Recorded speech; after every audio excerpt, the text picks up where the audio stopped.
Provinciales, autoridades municipales de la ciudad y localidades vecinas, autoridades de las universidades y facultades de arquitectura de la ciudad, matriculados, invitados especiales, señoras y señores, bienvenidos a las Jornadas de Movilidad Urbana y Espacio Público organizadas por el Colegio de Arquitectos de la provincia de Santa Fe, Distrito 1.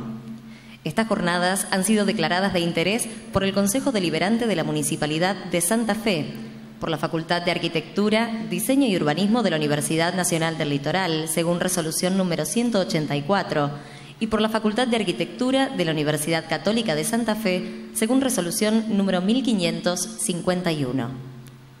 Las ciudades intermedias y sus entornos metropolitanos atraviesan un periodo de incertidumbre, enmarcado por el desafío que representa el necesario fortalecimiento de las políticas públicas y el rol de la sociedad en la construcción de modelos colectivos.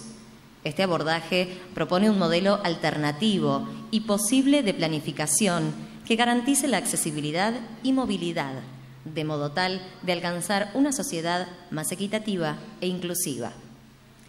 Son objetivos de las jornadas que inician hoy: establecer fundamentos para modificar las conductas a mediano y largo plazo, abordando metodologías eficientes y adecuadas de movilidad; sensibilizar sobre el rol que tiene el espacio público en las ciudades del siglo XXI; articular la planificación del uso del suelo con el transporte en todos sus modos, entendiendo que son visiones sectoriales que deben abordarse de manera integrada con el sistema de espacios públicos; analizar los factores que mejoren la calidad de vida en nuestras ciudades; difundir las tendencias actuales en referencia a la movilidad de personas en el marco de la planificación urbana; y comprender la importancia de maximizar la accesibilidad de todos a cada área de la ciudad como una de las condiciones estructurales para una ciudad democrática. Queremos hacer saber que debido a las condiciones climáticas adversas del día de hoy que alteraron los horarios de los vuelos, se ha tenido que ajustar lo previsto en el programa. Es por esto que en unos instantes disertará el arquitecto Andrés Bortagaray, mientras que el doctor Manuel Erce Vallejo hará lo propio en el día de mañana. Para dar inicio a las actividades programadas, se dirigirá a todos ustedes el presidente del Colegio de Arquitectos de la provincia de Santa Fe, Distrito 1, Marcelo Molina.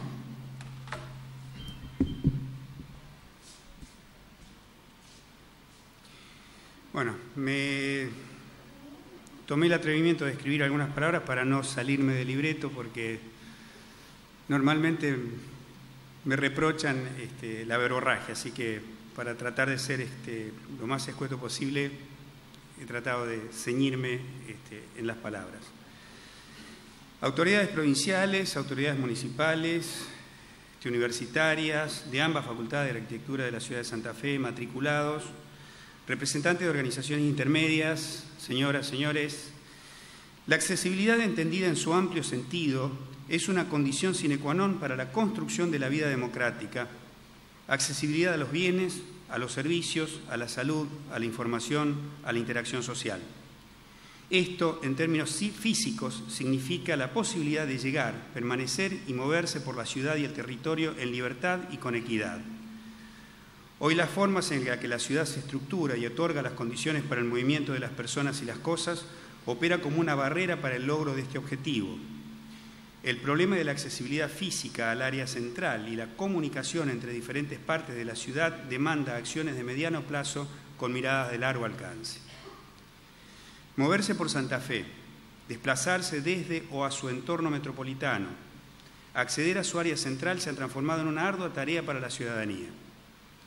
El crecimiento del parque automotor y la alta demanda de uso de espacio público que conlleva hace necesario pensar políticas alternativas para responder a estas nuevas condiciones, políticas que aborden el problema de la movilidad y del espacio público, siendo el espacio público el soporte sobre el que se despliega el movimiento, necesariamente manifestará los conflictos del mismo, como inversamente el movimiento habrá de verse afectado según el modo en que se gestione el espacio público.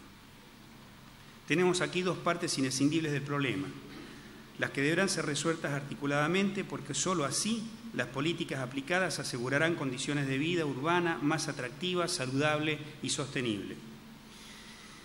Este último año en la ciudad de Santa Fe se ha instalado por diversas circunstancias un debate que ha llamado a la movilización ciudadana en torno de los espacios públicos y los modos de gestión, que involucran inevitablemente las políticas de acción respecto de los problemas de la movilidad urbana. En este debate, el Colegio de Arquitectos intenta participar creando espacios de información y reflexión que propendan además a la toma de conciencia de la problemática.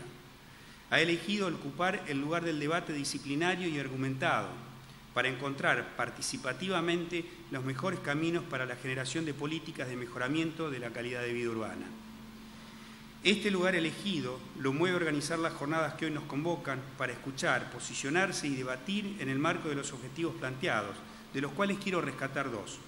Sensibilizar sobre el rol que tiene el espacio público en la ciudad del siglo XXI y articular la planificación del uso del suelo con el transporte de todos sus modos, entendiendo que son visiones sectoriales que deben abordarse de manera integrada con el sistema de espacios públicos.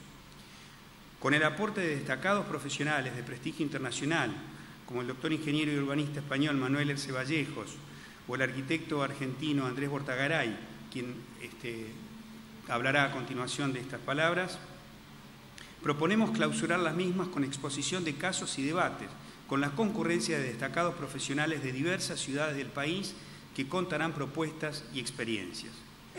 Agradecemos entonces la participación de los profesionales e investigadores invitados, agradecemos a directivos, voluntarios y personal de este colegio por la vital labor llevada adelante, y hoy más que nunca, diseñando, coordinando y organizando estas jornadas, pero agradecemos especialmente la presencia de ustedes en la profunda convicción de que estos son los caminos para una construcción de ciudadanía tan necesaria en nuestra sociedad en el día de hoy.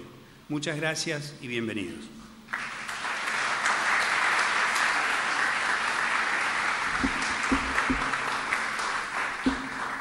Agradecemos las palabras del arquitecto Molina y a continuación vamos a presentar al arquitecto Andrés Bortagaray. Andrés Bortagaray es arquitecto de la Facultad de Arquitectura, Diseño y Urbanismo de la Universidad de Buenos Aires y diploma internacional en Administración Pública de la École Nationale d'Administration de Francia. Es director para América Latina del Institut pour la Ville Environnement y director ejecutivo del Consejo de Planeamiento Estratégico de Buenos Aires. Es miembro del Comité Académico de la Maestría en Gestión Ambiental Metropolitana de la FADU de la Universidad de Buenos Aires. Es profesor de Urbanismo en la Universidad de Palermo y de Movilidad Urbana en la Universidad Nacional de General Sarmiento.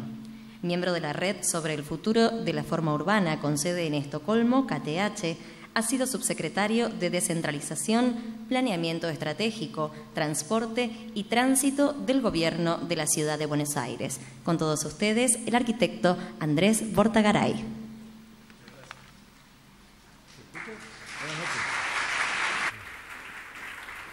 No hace falta ¿no? Porque de acá se escucha.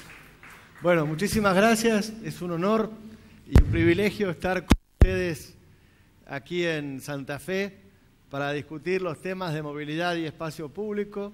Son los temas con los que venimos trabajando, por los que peleamos. Creo que este tipo de reuniones hace que entre la masa crítica de profesionales y de ciudadanos preocupados con estos temas tengamos un poquito más de fuerza cada vez que salen los temas al debate, podamos encontrar nuevos argumentos, podamos ilustrarnos con casos que ya han ocurrido en otras ciudades y podamos poner, espero también, muchos ejemplos de Santa Fe para todo el debate. Yo les voy a presentar una serie de trabajos que venimos haciendo desde el Instituto, estudiando sobre todo ciudades latinoamericanas, pero no solamente, para explicarles de qué se trata el Instituto. Es una organización, una ONG creada en Francia en el año 2000, que tiene una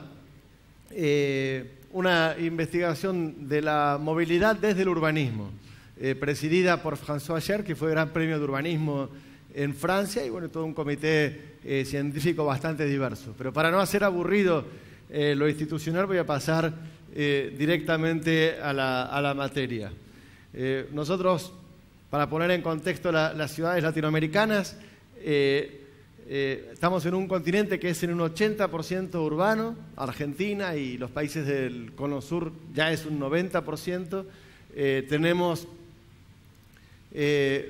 una gran, digamos, nuestro futuro es urbano y va a seguir siéndolo. Estamos tal vez en un punto intermedio entre las ciudades europeas o de los países ya hace tiempo más industrializados y, digamos, las ciudades asiáticas y de otros continentes que son las que hicieron que ahora se hable de más de un 50% de población urbana. Entonces creo que las decisiones que tomemos nosotros pueden ser buenas no solamente para nuestras ciudades, sino una forma de mostrar el desarrollo urbano en el mundo. Y cuando hablamos de las ciudades, para llevar rápidamente la cuestión a la relación con el espacio público, entre un 25 y un 30% de la superficie de las ciudades son calles, que además prácticamente constituyen el 80% del espacio público de la ciudad. Tenemos 4 ciudades de más de 10 millones de habitantes y casi 50 de más de 1 millón de habitantes. Tenemos 150 ciudades cerca de 500.000 habitantes o más y tenemos una cantidad de ciudades intermedias que son la mayor parte y a la que, digamos, merecerían un estudio particular. Y cada año tenemos miles de kilómetros de calles nuevas o calles que se van rediseñando, que cambian totalmente la fisonomía de nuestras ciudades y nuestra vida cotidiana. Y a pesar de eso, estamos convencidos de que no le damos toda la importancia que merece. Por eso me parece fantástico que el Colegio de Arquitectos de Santa Fe se movilice para poner estos temas en cuestión. Nosotros, estos trabajos forman parte de una investigación que se llamaba Ganar la Calle, con autores de varias ciudades latinoamericanas, y que, digamos, en primer lugar, veíamos cómo el contexto del tejido urbano, condicionado por la historia, por la geografía, va dando un tipo de tejido particular donde uno podría, si se queda un rato mirando, identificar a cada ciudad, digamos, por su forma. Pero, digamos, si uno mira cómo crecen las ciudades, podemos ver que lo que es claramente reconocible como un tejido en los centros, y acá debe pasar también, cuando uno se va a la periferia va perdiendo forma y ya no se sabe muy bien qué estructura tiene. Y, digamos, tenemos calles que van correspondiendo a distintos modelos de ciudad, a distintos modelos económicos y a distintos modelos, digamos, de la evolución de nuestra historia contemporánea. Digamos, de las calles coloniales quedan todavía excelentes peatonales. Está un poquito fuera de foco la imagen, ¿puede ser? ¿O me parece a mí? Creo que no tomé nada, pero veo un poquito... Pero seguimos teniendo calles peatonales en el centro de nuestras ciudades, en Santiago, en Buenos Aires, en Lima, y que tienen todavía muchísima vitalidad. O sea que, y acá también, el modelo de calle de la ciudad colonial todavía, digamos, sigue teniendo en determinadas partes una gran interacción económica y social dentro de la ciudad.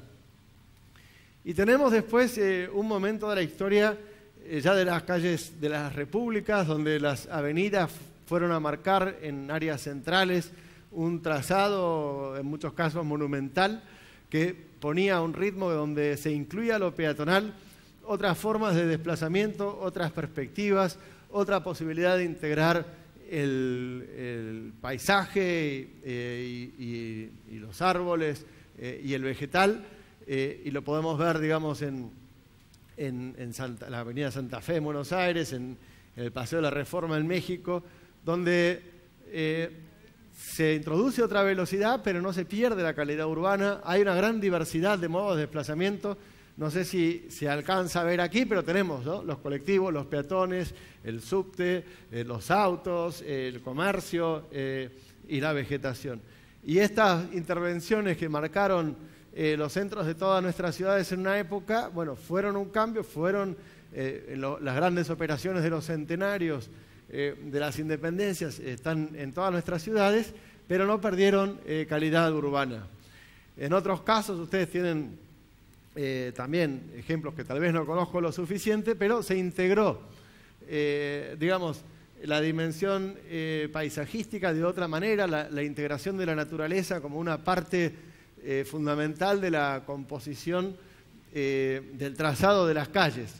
Y en el malecón de La Habana o en las Ramblas de Montevideo, o podría ser la Rambla de Copacabana, o ejemplos que ustedes mismos conocen mejor que yo, lo que en algún momento se veía como una amenaza, como un peligro donde podía venir la invasión militar, se incorporó a la ciudad como una parte fundamental del paisaje y se logró integrar exitosamente.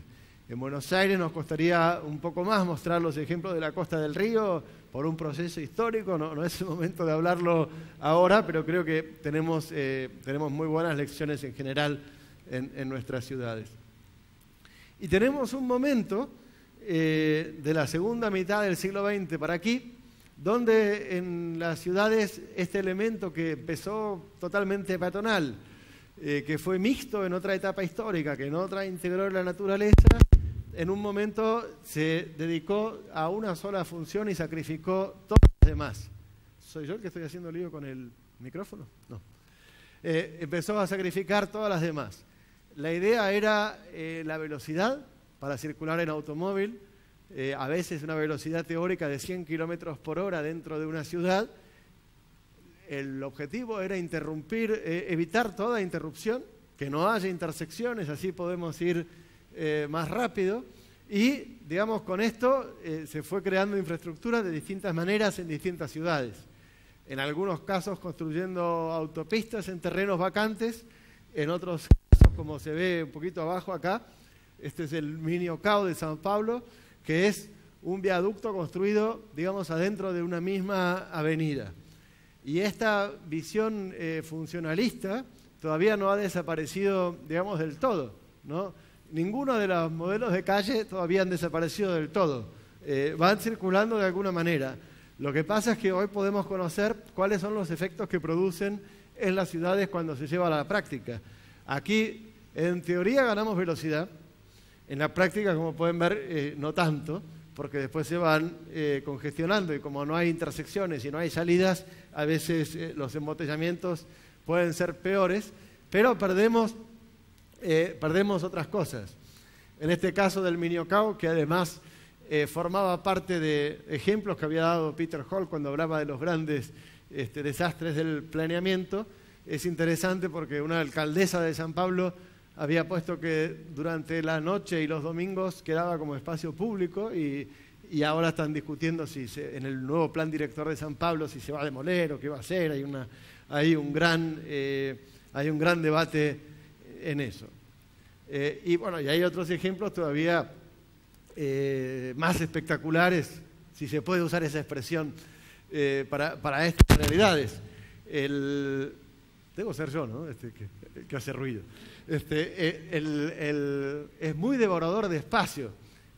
Si uno trata de tener las franjas que permitan dar las curvas con un cierto nivel de velocidad, franjas de aceleración, y produce unas rupturas violentísimas en el tejido urbano. Se pierde la idea de fachada, la idea de separación entre lo privado y lo público, se acabó el vegetal, se acabó todo espacio para un peatón y nos comimos una parte muy grande de la ciudad.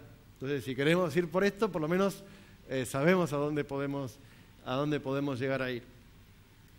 Y en algunos casos, como este ejemplo en México, cuando ya se acaba el espacio, está la teoría de que si uno, después Manuel lo va a explicar seguro que mucho mejor que yo, pero si uno trata de seguir la demanda de espacio que va generando un parque automotor creciente, va ampliando cada vez más la capacidad vial, cada vez más carriles y bueno, también va generando cada vez más inducción. Por eso algunos dicen, no tratemos de seguir la demanda, hagamos una propuesta desde la oferta de alternativas.